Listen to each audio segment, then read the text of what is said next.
Sharp calls. Sharp calls was rough for your boy this week, Chad. A lot of hate coming at Simon from a lot of the guys I bet with and work with. The biggest ones are on your side, my semi-pro friend. They love your idea on the Titans. They're with you on the Titans. It's a lonely feeling going against the pros and the public. It really is because there's just really no one left with you. And I got exactly what they're saying is what you were pretty much saying. It's you're getting Vrabel at a big number as a dog. He's been very profitable, especially on the money line. You take him in these positions, it's been very profitable. But I get where they're coming from. My whole view of it is we saw last week what the Bengals were able to do with taking Derrick Henry away, and that kind of shut down that whole offense. And the Eagles this week, I had heard some whispers that we were supposed to get Jordan Davis back, and then we just saw him come off IR this week. Now it's 3 weeks he could come back. He doesn't have to come back this week. Could be next week or the week after that. So I was trying to get ahead of the number for one of those reasons is he's the best run stopper the Eagles have. He is a game changer for that team. He eats up doubles. So not surprising. The pros, they love the Titans with Chad. The other biggest one, I know a really, really smart group that came in heavy on the Bengals, and they took a large position at 2.5 on them. We've seen that number drop now to 1.5. Doesn't surprise me. We and Chad talked about that game. We'll talk about it again today. That just felt like a game that the pros would be on, the public would just be hammering the Chiefs. They're going to have that, even though it's 3-0, they're going to be teasing that number up, like down, whatever, +4, +5. They're going to have their money lines. That's going to be one of the bigger pros versus Joes games this week. And another game that Chad's going to feel maybe a little better now that he knows this. There's a really, really smart group that, I gave out that big Dallas bet. They've taken a huge, huge position on this 49ers team.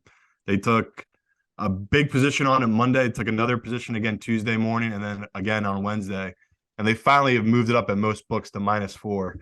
So that's going to be another game this week of the public will be all over Miami for good reason. What we talked about, they have a lot of talent on offense.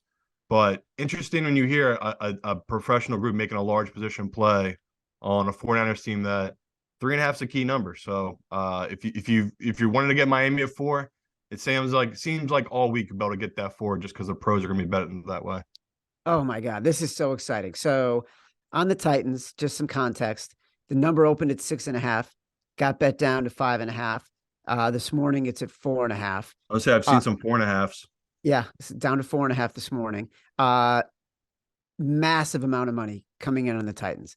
In the Niners-Dolphins game, to your point, Simon, majority of the money coming in on the Dolphins, majority of the tickets coming in on the Dolphins, the line has moved in the other direction, which tells you the professionals are playing the 49ers. And they're just betting it constantly. So they've just been betting it multiple states, multiple books for slamming on it 4 days now. Really interesting. And then finally, the Bengals and the Chiefs. This is a pros Joe's game, but very close. 54-49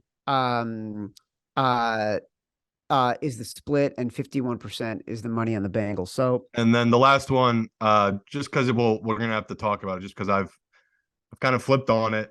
It's the Vikings Jets. You're back at the Jets. I've heard a lot of rumblings about the Jets. A lot. Yeah.